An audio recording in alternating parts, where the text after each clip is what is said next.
Hello and welcome. मैं आपका दोस्त एंड होस्ट मनिंदर सिंह। आप देख रहे हैं समर क्लासेस दी सक्सेस पॉइंट, जिसमें हम आपको मैथ्स के बेसिक कंसेप्ट करवाएंगे कि किस प्रकार आप बड़ी से बड़ी संख्या को एक ट्रिक के द्वारा बड़ी ही आसानी से हल कर सकते हैं। तो चलिए, वीडियो को स्टार्ट करने से पहले चैनल को लाइक कर दीजिए, शेयर कर दीजिए और सब्सक्राइब कर दीजिए। चलिए वीडियो स्टार्ट करते हैं। चलिए ट्रिक नंबर 1 की बात करते हैं कि ट्रिक नंबर 1 के अंदर क्या करना है। तो ट्रिक नंबर 1 के अंदर आपको एक चीज विशेष ध्यान रखनी है कि आपको एक एक के ऊपर काम करना है। किस प्रकार एक एक के ऊपर काम करना है, चलिए देखते हैं। ट्रिक नंबर 1, एक एक इंटू एक एक एक, मतलब 111 को 111 से गुना करना है। तो किस प्रकार करेंगे? तो एक तो मेथड है जो सभी जानते हैं, ठीक है, वो तो कर ही सकते हो, उसमें तो कोई दो राय नहीं है। लेकिन एक नई ट्रिक है, एक नई तरीके से किस प्रकार इसको कर सकते हैं। तो चलिए देखते हैं। दोनों साइड क्या है, 111, मतलब तीन तीन डिजिट है दोनों साइड। तो 1 2 3, वापिस में क्या करेंगे, 2 1, ठीक है। तो ये आ गया 111 को 111 से गुणा करने पर प्राप्त आंसर। एक और देख लीजिए, ऐसा ही सेम क्वेश्चन है। एक एक एक एक 1111 को 1111 से गुना करना है। एक चीज का विशेष ध्यान रखिए, कभी भी ये ट्रिक 222 इंटू 222 में नहीं यूज आएगी, ना ही 333 इंटू 333 में काम में आएगी। ये सिर्फ एक एक के अंदर ही काम में आएगी भाई। 1 2 3 4, वापिस में 3 2 1। एक चीज का और क्या आपने खास ध्यान रखना है कि दोनों साइड बिल्कुल बराबर संख्या होनी चाहिए। ऐसा नहीं हो कि एक साइड तो आप 111 लिख रहे हो और एक साइड 11 लिख रहे हो, तब ये ट्रिक बिल्कुल भी काम में नहीं करेगी। इस चीज का आपको विशेष ध्यान रखना है कि दोनों साइड समान संख्या होनी चाहिए, समान डिजिट होने चाहिए। तो आई होप कि आपको ट्रिक नंबर 1 अच्छे से समझ में आ गई होगी। चलिए बात करते हैं ट्रिक नंबर 2 की। ट्रिक नंबर 2 के अंदर क्या करना है आपको, 12 इंटू 13, 12 को 13 से गुना करना है। 12 को 13 से गुना किस प्रकार करेंगे? तो इसके लिए एक बिल्कुल सिंपल ट्रिक है। एक फॉर्मूला तो ये है ही, इसमें तो सभी महारत ही हैं, ये तो सभी कर लेंगे, कोई दिक्कत नहीं है, सब कर ही लेंगे। एक नया तरीका है 12 इंटू 13 को गुना करने का। 12 की वर्ग याद होनी चाहिए या तो आपको, या 13 की वर्ग याद होनी चाहिए। मान लीजिए आपको छोटी संख्या का वर्ग याद है और उसमें छोटी संख्या ही जोड़ देंगे। छोटी संख्या का वर्ग निकाल के छोटी संख्या ही जोड़ेंगे तो आपका आंसर आ जाएगा 12 को 13 से गुणा करने के बाद। चलिए एक और ऐसा ही क्वेश्चन है, 14 को 15 से गुना करना है। 14 को 15 से गुना करना है, तो किस प्रकार करेंगे? तो इसी प्रकार जैसे आपने 12 को 13 से किया है, उसी प्रकार आपने क्या करना है, छोटी संख्या का वर्ग निकालना है। 14 का वर्ग होता है 196 प्लस 14 बराबर 210। तो आपका आंसर आ जाएगा 196 प्लस 14 करने के बाद 210। ये है आपका 14 को 15 से गुना करने के बाद आंसर आएगा भाई, ठीक है। तो आई होप आपको ट्रिक नंबर 2 भी समझ में आ गई होगी।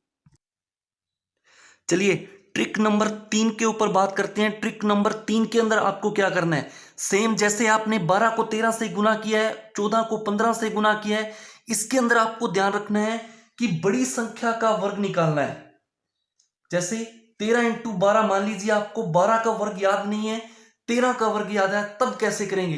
तो 13 की वर्ग निकाल के उसमें से 13 माइनस कर देंगे भाई, तो आपका आंसर आ जाएगा 156।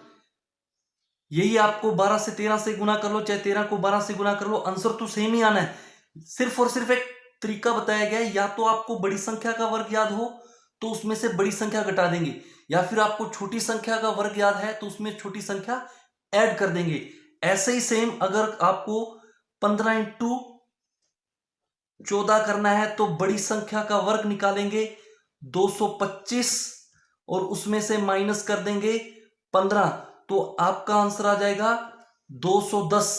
यही मैंने 14 इंटू 15 का बताया था, चाहे 15 इंटू 14 का है, आंसर तो सेम ही आना है, लेकिन सिर्फ ट्रिक को आपको ध्यान में रखना है कि ट्रिक किस प्रकार काम कर रही है, रूल किस प्रकार काम कर रहे हैं।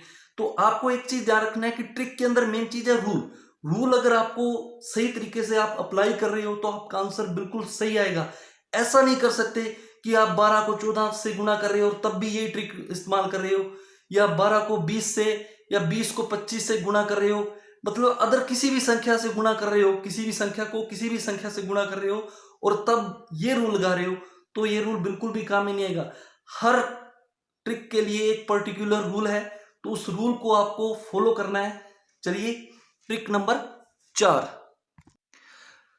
ट्रिक नंबर 4 के अंदर क्या करना है आपको, ट्रिक नंबर 4 थोड़ी अलग है। जैसे आपने ट्रिक नंबर 1, 2, 3 तीनों ही अलग है वैसे तो, लेकिन 2 और 3 में बिल्कुल समानता है। 4 नंबर ट्रिक थोड़ी अलग है। इसमें आपको क्या करना है, जैसे 25 को 25 से गुना करना है, या फिर 35 को 35 से गुना करना है, तब आपको क्या करना है कि मान लीजिए लास्ट में क्या है, दोनों ही संख्याओं के 5 है, तो आपको क्या लिख देना है 25, और आगे क्या है 2 को उससे आगे आने वाली संख्या से गुना कर देना है, तो आपका आंसर आ जाएगा 25 को 25 से गुना करने पर प्राप्त आपका आंसर आ जाएगा 625। सेम लास्ट में क्या आ रहा है 5, आपने क्या लिख देना है 25 और 3 को उससे आगे आने वाली संख्या से गुना कर देना है, तो आपका आंसर आ जाएगा 1225।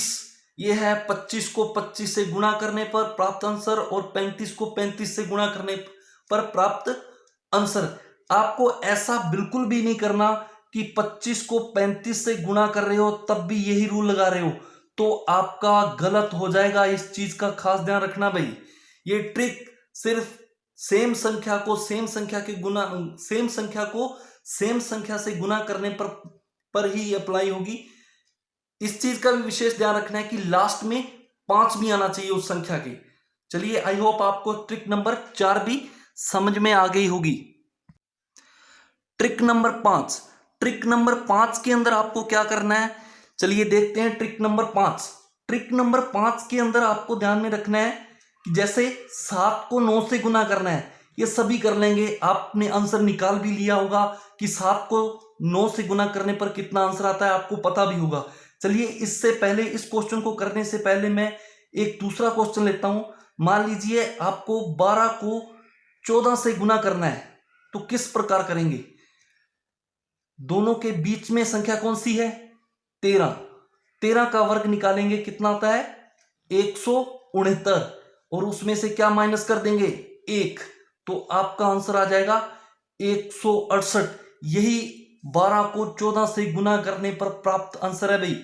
चलिए अब 7 इंटू 9 को मान लीजिए आपने करना है, समझने के लिए बता रहा हूं सिर्फ, वैसे तो आपको आता ही है, आप सीधा ही कर सकते हो, बिना ट्रिक के यूज किए भी 7 को 9 से गुना कर सकते हो। चलिए इन दोनों के बीच में संख्या कौन सी है 8 की वर्ग होती है 64, माइनस कर देंगे 1, तो आपका आंसर आ जाएगा भाई। ठीक है, आई होप आपको दोनों ही क्वेश्चन समझ में आ गए होंगे ट्रिक नंबर 5 के अंदर। बस एक ही चीज का ध्यान रखना है कि दोनों के बीच एक ही संख्या का गैप हो। ऐसा नहीं कि आप 7 इंटू 10 कर रहे हो और तब भी यही रूल लगा रहे हो, तब आपका गलत हो जाएगा भाई। इस चीज का खास ध्यान रखना कि जब भी आप क्वेश्चन कर रहे हो तो उसका रूल आपको पता होना चाहिए कि 7 इंटू 9 के अंदर या 12 इंटू 14 के अंदर कितना गैप है। अगर एक का गैप है तो क्या रूल लगेगा। ठीक है, तो आई होप आपको 500 ट्रिक अच्छे से समझ में आ गई होगी।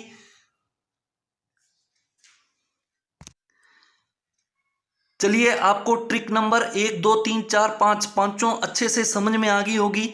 आई होप आपको कोशिश करनी है इन 5 ट्रिकों के ऊपर प्रैक्टिस करने की। अगर आपको फिर भी नहीं समझ में आ रही तो आप वीडियो को पॉज करके भी देख सकते हो। चलिए आज के लिए इतना ही।